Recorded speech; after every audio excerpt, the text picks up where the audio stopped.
생생한 뉴스 속 이야기를 직접 전합니다. 취재 파일.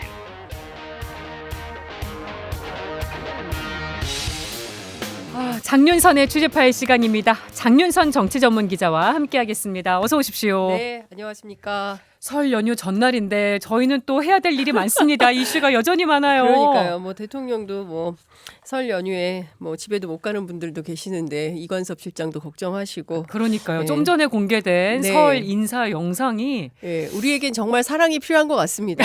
예, 미워하면 미움받습니다, 여러분. 예, 사랑이 아니, 필요한 것 같습니다. 예. 참 영상 한번 보시면 좋을 것 같아요. 그러니까 저도 보고 사실 네. 놀랐는데 예. 예전에 그 보통 대통령들 부부들이 이렇게 나와서 한복 네. 입고 인사하는 그런 예. 형식이 아니에요. 예.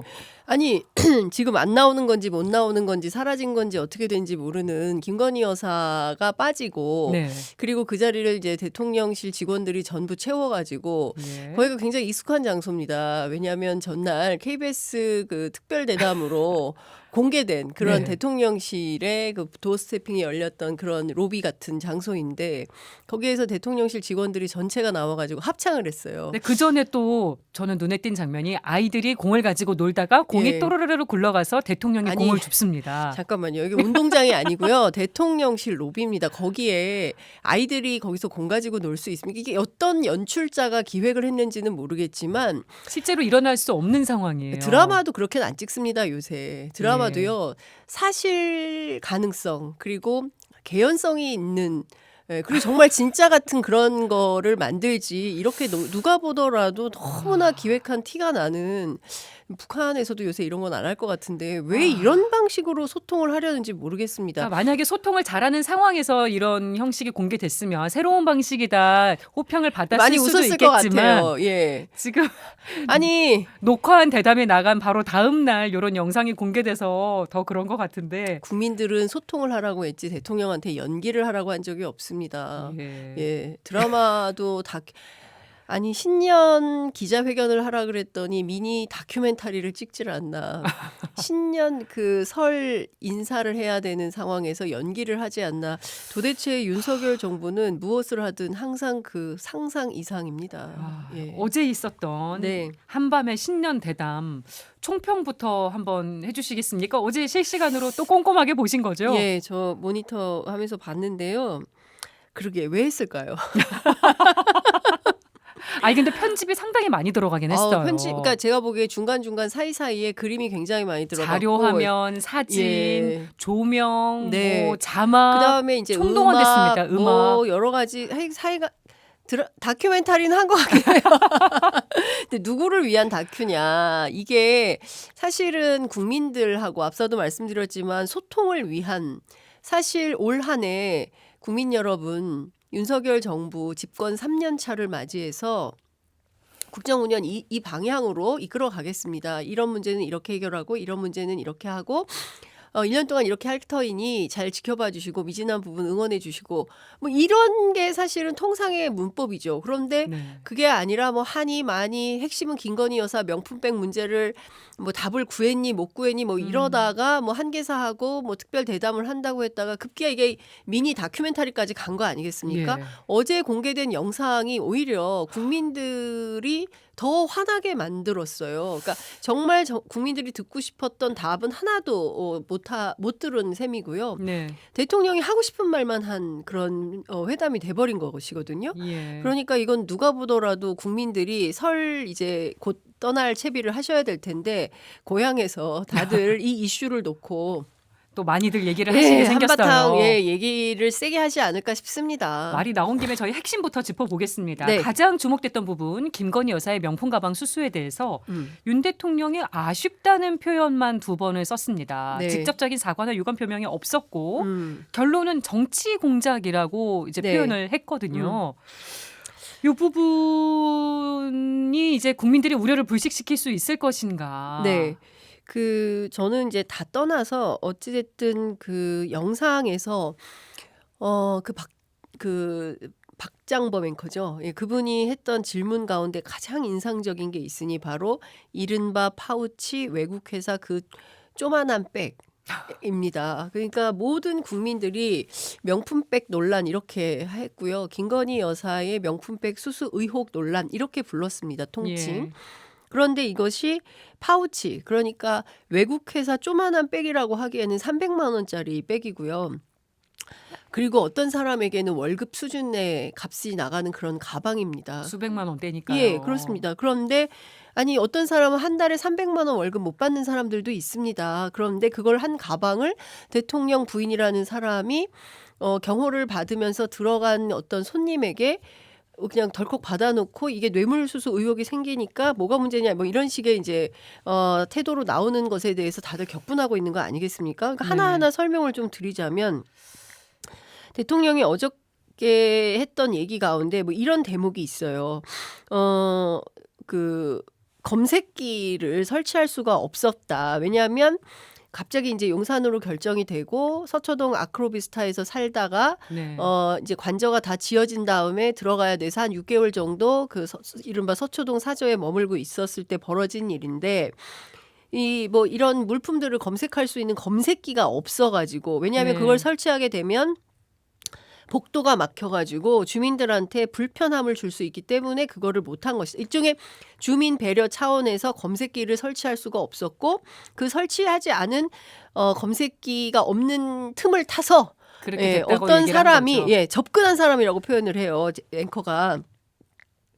그것도 아버지가 일찍 돌아가셔가지고 아버지와 동양이고 친분을 이렇게 얘기하면서 접근한 사람이 와서 주고 간 선물을 박절하게 대하기는 어렵고 그래서 어쩔 수 없이 받은 것처럼 얘기를 하고 있습니다. 이 부분 아쉽기는 한데 앞으로는 뭐 그런 일 없도록 하겠다라고 주장을 했는데요. 예. 사실 이 문제를 박절하지 못한 그 영부인의 태도 문제만이 아니에요. 지금 김영란법 위반 여부가 계속 얘기가 나오고 있고 예. 이게 뭐 사과 표명이 아니라 조사 수사를 해야 된다는 얘기까지 나오고 아니 있는데 당연하죠. 그렇기도 하고요. 지금 이게 그러니까 일종의 어떤 프레임 전환을 하고 싶었던 것 같아요. 그러니까 박절하지 못하고 매정하지 못해서 그냥 갖고 오는 아버지 이름 팔아가지고 갖고 오는 거 할 수 없이 받은 건데 그걸 가지고 이렇게 세상이 떠들썩하다니 앞으로는 절대로 이런 일 없도록 선을 분명하게 긋고 태도를 단호하게 취하겠다. 네. 이게 정리되는 게 아니잖아요.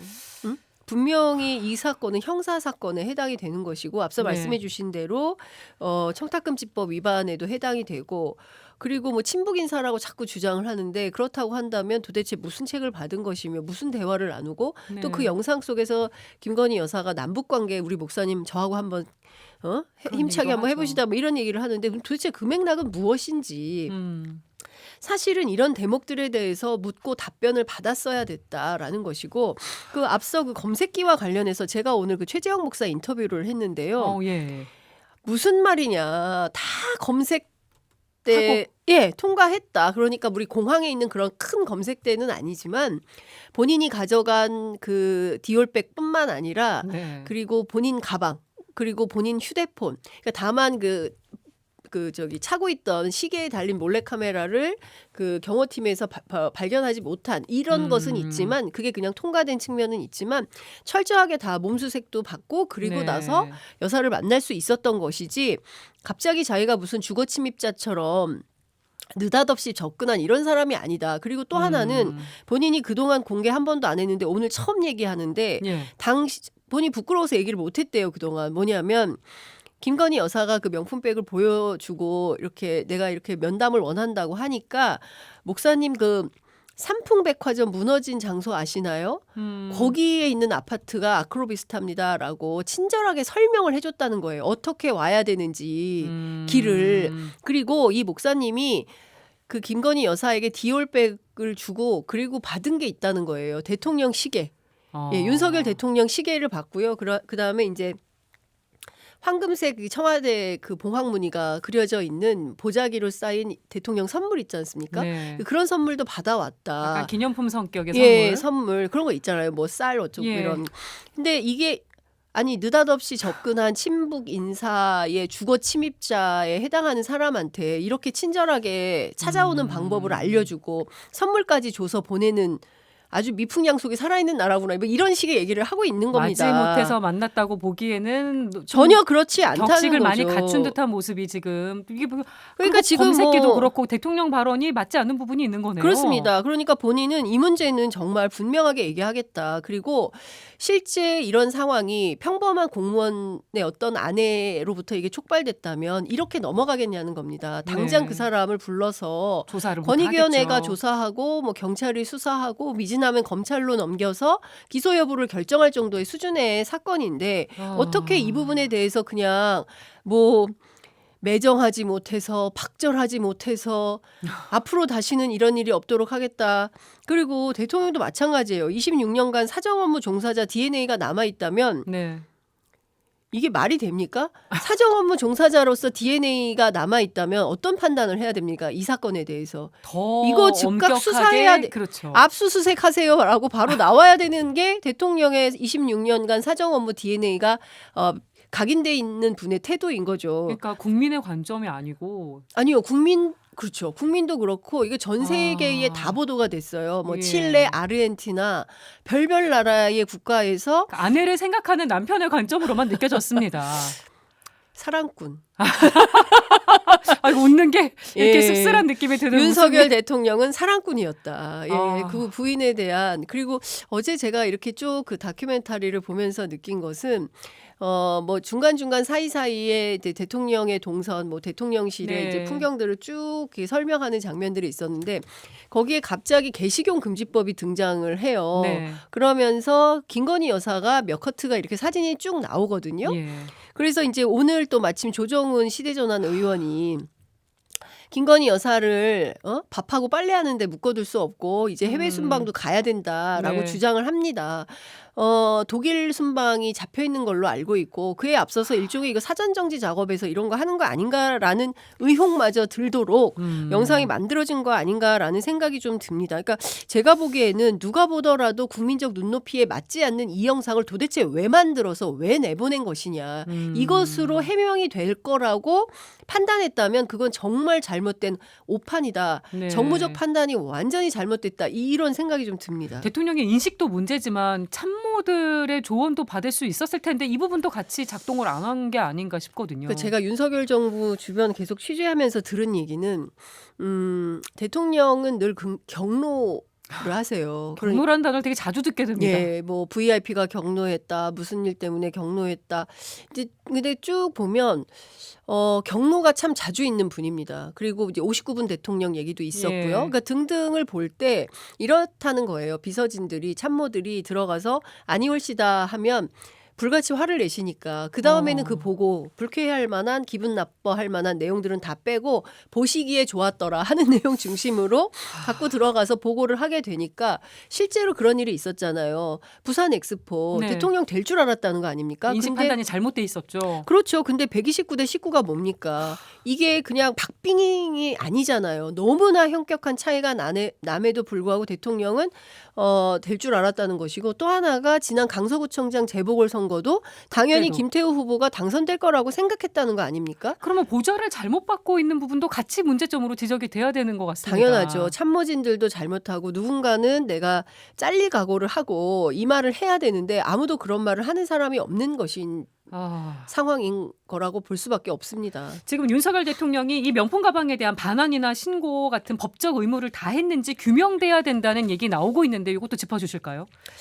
이 청탁금지법 8조를 보면요. 금품 수수 등에 대해서 금지하는 규정이 나와 있고 그 배우자에 대해서도 쭉 나와 있어요. 네. 이게 다 뭐 법조문을 읽을 수는 없지만 당연히 본인은 근데 몰랐다고 주장을 해요. 그러니까 어제 메시지에서 두 가지 키워드가 있는데 하나는 김건희 여사의 명품 수수를 26년간 그 사정 업무에 종사했던 DNA가 있는 나에게 얘기했으면 그거 못하게 했을 텐데 네. 내가 몰랐다. 그 이 얘기했었고. 얘기를 했어요. 그리고 두 번째로는 그 당무 개입과 관련해서 예. 실제로 이관섭 비서실장이 찾아와서 한동훈 위원장을 만나서 그만두라고 하고 네. 그날 한동훈 위원장이 언론들한테 메시지를 보내서 본인이 거부했다고 얘기했고 그 이튿날에는 출근길에 한동훈 위원장이 직접 자신의 육성으로 얘기를 했죠. 예, 주장을 했습니다. 그러니까 사실상 이것은 이간섭 위원장이 왔다는 것을 한동훈 위원장이 확인해 준 거예요. 예. 이렇게 되면 대통령의 당무 개입이 확인되는 거거든요. 그렇지 않습니까? 그런데 이 부분에 대해서도 아니라고 얘기를 했어요. 그러니까 네. 두 가지 법률적 위반이 생길 소지가 있는 부분에 대해서 나는 관계가 없어. 나는 이 사건과 무관해라는 것을 강조했기 때문에 네. 사실은 그 자체로도 살펴볼 필요가 상당히 있는 대목이다. 나는 빠져야 되는 거 아닌가라는 생각을 하는 거 아닌가라는 저는 생각도 들었고요. 또 하나 저는 아니 대통령실을 가다잖아요. 컨셉이 기왕에 갔잖아요. 네. 그럼 국민들이 궁금해하는 대목이 있습니다. 대통령실이 뭐라고 해명을 했었냐면 그거 대통령 선물 반환 창고에 보관 중이다. 그겠죠. 네, 대통령 기록물이다. 이렇게 주장을 했어요. 그래서 김웅 의원이 뭐라고 했습니까? 대통령 기록물이 디올백이면 갤러리아 명품관이 대통령 전부 기록관이겠네. 다. 이제 이런 얘기를 했던 거잖아요. 근데 중요한 거는 간 길에 그거 어딥니까? 물어봐서 한번 갈 수도 있었던 거 아닙니까? 오히려 그렇게 확인을 시켜줬으면. 네. 그러니까 그렇기 때문에 누굽니까? 박장범 앵커의 기자로서의 자질에 대해서 문제 제기가 막 쏟아지고 있는 상황이 아닌가 싶습니다. 그래도 뭐 나름대로 날카로운 질문을 했다는 평가도 있고 빠진 질문이 많다는 평가도 있고 전체적으로 어떻게 보셨습니까? 저는 몇 가지 대목을 나눠서 봐야 될 것 같은데요. 첫 장면에 그 대통령실의 문이 열리고 대통령이 나와 있었어요. 그러면서 어깨 툭. 그러면서 뭐 박장범 그 오랜만이에요. 막 이러면서 뭐 시청률이 요새 올랐잖아요. 뭐 이렇게 얘기를 해요. 예. 저는 그 장면을 딱 보면서 어떤 생각이 들었냐면 상관이 부하에게 야, 그거 내가 사장 바꿔가지고 니네 회사 좋아진 거야. 예? 뭐 사람들이 뭐 비판도 많고 성토도 많고 갑자기 뭐 프로그램이 폐지되고 9시 뉴스 앵커가 인사도 못하고 하차하고 그렇게 돼서 된 앵커잖아요. 예, KBS가 굉장히 어려움에 있는 것처럼 보였지만 결국엔 시청률이 올라갔잖아. 이거 내가 잘한 거야 라는 것을 보여주는 거 아닌가. 그러니까 거기서부터 일종의 기선제압이 시작됐다고 생각하고 예. 대통령과 국민을 대리해서 질문하는 기자가 동등한 관계로 만나지 못했다. 초반부터. 어깨 툭도 사실 처음 보는 장면이 아니에요, 저희가. 많이 봤죠. 예, 서천시장에서 한동훈 비대위원장을 어깨 어깨툭. 그리고 잘 아시는 것처럼 이상민 행안부 장관이 그 탄핵 위기에 네. 있을 때 어깨 귀국하면서 어깨툭. 저희가 많이 봤습니다. 어깨툭 왔어? 뭐 이런 식의 그래도 이제 대통령과 여당 대표가 만나는데 반말로 이것도 사실은 좀 서천에서 많은 논란이 있었습니다. 그러니까요. 여기 장동혁이 지역구인가? 이게 너무 격의가 없으신 건지 그래도 좀 격을 갖춰야 되는 대목에서 어떻게 공적인 그러시나. 자리인데. 맞습니다. 그게 있고요. 또 하나는 국무회의 장소 쭉 설명을 하면서 박 앵커 한번 앉아보실래요? 제가요? 대통령이 허락하시니까 그러면서 앉아요. 와, 여기 각 부처 장관들이 국민 생활과 직결된 정책을 세우며 토론하고 최종 승인도 받는 장소 개인적으로 영광입니다. 이게 뭡니까? 이 기자입니까? 예, 기자라면 그런 권유가 있어도 제가 앉는 것은 부적절합니다. 설령 그렇게 해서 어쩔 수 없이 앉았다 하더라도 사흘간 편집했잖아요.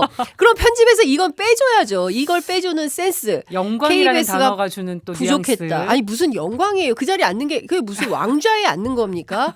제가 보기에는 매우 부적절했다. 그리고 기자로서 이분한테는 우리가 무슨 그 형광등 아우라 100개 뭐 이런 거 지금까지도 비판을 받고 있는 기자 누구 있지 네. 않습니까? 마찬가지로 이분은 개인적으로 영광입니다. 그리고 외국 회사에서 나온 쪼만한 백, 네. 파우치 이걸로 본인 기자 인생에 상당한 스크래치가 났다. 저는 이런 생각을 합니다. 표현에서부터 벌써 주는 그 이미지가 예, 뉘앙스가 있죠. 상당히 네. 문제가 있고요. 그리고 그 어떤 백을 그 백을 어떤 방문자 무슨 어떤 방문자예요. 최재형 목사라는 거 전 국민이 알고 있습니다. 그리고 이 영상을 본 사람들의 국민들의 첫 번째 의아한 점은 당선 이후 그리고 저렇게 검증되지 않은 사람이 어떻게 시계 몰카를 착용하고 이건 의전과 경호의 문제 심각한 거 아니냐. 명품백 수수 문제를 의전과 경호의 문제로 치환해서 이미 프레임을 몰고 그렇죠. 들어간 프레임을 거예요. 완전히 바꿔서 이것은 의전과 경호의 문제이지 명품백 수수가 아니야라는 것을 입증하는 그런 질문이다. 그러니까 이것은 대통령한테 편하게 시간을 주고 원하는 말씀하세요 이런 태도거든요. 마치 저는 배려하는 듯이. 이 질문 자체가 매우 잘못됐다고 생각을 하고요. 아주 중립적으로 던질 수 있는 질문이 있었음에도 불구하고 이것은 정치적 의도가 명백한 질문이다. 이런 판단이 좀 듭니다. 그래서일까요? 제가 오늘 신문들 쭉 봤는데 네. 전반적으로 평가가 좋지 않습니다. 보수 언론들도. 지금 보수 언론들조차 조선일보 국민이 듣고 싶은 말보다 대통령이 하고 싶은 말을 했다. 동아일보 내용도 형식도 많이 아쉽다. 중앙일보 국민 우려 해소에 미흡하다. 조중동만 봐도 지금 이래요. 네. 조중동뿐만 아니라 도하의 모든 언론들이 매정하게 못 끄는 건 아쉬워. 제가 보기에 밈이 생길 것 같아요. 네. 제가 매정하지 못해가지고. 아, 예, 이미 많이 이런- 돌아다니고 있습니다. 그러니까요. 이게 아. 제가 보기에는 대통령이 아무래도 이것을 만들어서 뿌렸을 때는 대한민국 여론시장에 어떤 해명하거나 해소해야 되는 의혹을 이것으로 넘고 싶었을 것 같아요. 예. 그리고 저는 사실상 이게 앞서도 말씀드렸지만 독일 방문을 앞두고 김건희 여사가 공개적인 행보를 할 수 있는 어떤 교두보를 마련하는 차원에서 이 영상을 만든 것은 아닌가라는 예. 의혹마저도 생깁니다. 네. 그러니까 지금 다 비아냥을 받고 있는 거거든요. 전언론 고르게. 사설에서도 굉장히 비판을 했고요. 오늘 전언론 일면 머리 기사가 전부 이거예요. 매정하지 네. 못해서 아쉽다. 국민이 더 아쉽다. 근데 이런- 여기서 또 봐야 될 게 제가 지금 들고 나왔어요. 오늘 네. 동아일보 칼럼 제목이 음. 동아일보 칼럼 푸틴도 4시간 생방송 기자회견 했는데 이 칼럼이 또 아주 날카로웠습니다. 민주주의 국가에서 유례를 찾기가 힘들어가지고 독재 국가를 뒤져봤다는 거예요. 그랬더니 김정은도 2019년 1월 1일 신년사를 녹화해서 당일 그날 오전 9시에 틀었더라. 푸틴은 작년 말에 내외신 600명 기자를 초대해서 4시간 동안 생방송을 했는데 이 현장에서 당신 말이야 이번에 대선에서 출마하지 말고 젊은 사람한테 양보해. 이게 실시간으로 다 나왔다. 이게 지금 독재 국가 지도자의 소통과 비교될 정도의 상황이에요. 민주주의 국가에서 유례를 찾기 힘들어서 독재 국가를 뒤져봤다라는 게 이 칼럼에 나온 대목입니다. 어디냐면 동아일보예요. 동아일보는 대한민국 대표적인 보수 언론 중에 하나입니다. 네. 요새 2024년에 편집해서 사흘씩이나 독재 걸려서 국가도 당일에 하는데 실시간으로 하는데 부끄럽다. 이 정도면 아. 매우 부끄러운 거고요. 보수 유권자들이 고개 들고 제가 오늘 장성철 공론센터 소장이랑 네. 함께 토론하는 그런 그 라디오 프로그램이 있었는데요. 아우 이런 걸 왜 해가지고 보수 우파 패널 할 말 없게 만드냐. 그렇게 얘기하셨어요. 네, 그런 얘기를 합니다. 그러니까 보수 우파도 뭔가 공박할 거리를 주시라. 그렇지 않으면 보수 우파 진영 전체가 대통령에게 마음 주지 않고 다 떠날 수 있습니다. 이게 네. 오히려 집토끼 잡으려다가 다 흩어지는 결과를 낳을 수 있습니다. 아니 그래서 제2부속실을 검토하고 있다고 어제 얘기를 해서 들어보다 보니까 근데 제2부속실이 있었더라도 이 사안을 막기 어려웠을 것이다. 이 발언을 또 같이 했습니다. 어제 대통령이. 예, 검토를 계속 하겠다는 건데요. 정치인들이 검토하겠다는 건 사실 안 하겠다는 거와 마찬가지다. 이제 할 이런 거면 바로 정치권- 발표하면 되는데. 예, 정치권 관계자들이 얘기를 하는데요. 사실은 여러 갑론을박이 있는 것이에요. 그러니까 제2부속실을 설치하면 날개 달아주는 거여서 더 활개칠 거다 이런 얘기가 있고요. 아니다. 제2부속실을 설치하면 제2부속실에 김건희 여사를 가두는 효과가 있기 때문에 아마도 그런 선택은 안 할 것이다. 뭐 이런 등등의 이슈들이 있는데요. 사실 통상의 범위에서 영부인은 그동안 제2부속실에서 해왔죠. 관리를 했죠. 일정도 관리하고 그다음에 메시지 관리도 하고 뭐 등등등등 관리를 많이 했었어요. 그리고 어떤 현안이 있을 때 국회 운영위원회에서 제2부속실장 출석하라고 해서 현안에 대해서 질의응답도 하고 국민들이 궁금해하거나 의혹을 갖는 대목에 대해서 설명토록 그런 네. 일도 있었습니다. 그런데 윤석열 정부에서는 그런 일이 단 한 번도 없었어요. 왜냐하면 제2부속실이 지금까지 없었거든요. 예. 그러니까 이거를 만들지도 않겠다라고 하면 공적 통제 우리는 안 받을 거야. 검토 중이라고만 하고 있었어도 막지 못했을 것이다. 이 말이 지금 예방적 효과도 뉘앙스가. 없다라는 것은 이거 뭐 만들어 봐야 의미도 없고 효과도 없으니 그냥 뭐 있거나 말거나 뭐 하여튼 뭐 그런 수준의 대화인 것이죠. 특별감찰관의 경우에도 과거에는 국민의힘에서 계속 전임 정부 문재인 정부에서도 5년 동안 없었다 이런 비판을 했지만 그렇다고 해서 면피가 될 수 있는 것은 아니잖아요. 설령 네. 그렇다 하더라도 이 두 가지는 기 발생한 명품백 논란에 대해서 해결할 수 있는 주체들이 아니에요. 그러니까 이것은 예방적 조치, 앞으로 벌어질 일에 대한 일종의 감시 역할 차원에서 설치가 되는 것인데 예. 이 부분도 논의 중, 검토 중, 여야가 합의하세요. 이런 상황이다. 이러니까 예. 이건 사실상 의지가 있다고 보기는 매우 어렵다는 생각이 좀 듭니다. 그리고 핵관이라는 단어 중에서도 요즘 용핵관이라는 말이 자주 들리고 있는데요. 윤 대통령이 대통령실 출신 인사들의 총선 출마에 대해서 대통령 후광이 작동하겠냐, 공정하게 룰에 따라 뛰어야 된다고 말을 했습니다. 뭐 선거 지휘나 공천에 관여하지 않겠다는 입장을 확인은 했는데 이 발언 어떻게 보셨습니까? 근데 대통령이요, 선거 지휘를 하거나 공천이라든지 이런 데 관여하지 않겠다. 이거 너무 당연한 거 아닙니까? 그러니까 당연한 말을 아니, 확인하는 공직선거법 제9조 공무원의 그 중립 의무에 보면요. 공무원 기타 정치적 중립을 지켜야 하는 자는 선거에 대한 부당한 영향력의 행사 기타 선거 결과에 영향을 미치는 행위를 해서는 아니 된다라고 법률적으로 규정을 하고 있습니다. 너무나 당연한 얘기인데 우리 윤석열 대통령은 법조인 출신이고 평생 검사만 하신 분이에요. 더 잘 알고 있겠죠. 그런데 어떻게 너무 이렇게 당연한 것을 마치 은전을 베풀듯이 그건 내가 총선 끝나고 보자고 했습니다. 한동훈 위원장. 물어보니까. 그 전에 만나지 않기로 했습니다. 뭐 통화 뭐 이런 거 별로 의미가 없어요라고 이제 얘기를 한 건데요. 저는 이런 대목도 너무 당연한 건데 마치 이것을 내가 너희들한테 베푸는 거야라는 식의 태도로 발언하는 것은 매우 부적절하다고 생각합니다. 예. 저희가 시간이 다 돼서 오늘 여기까지 살펴봐야겠습니다. 장윤선의 취재 파일 장윤선 기자와 함께했습니다. 말씀 잘 들었습니다. 네, 감사합니다.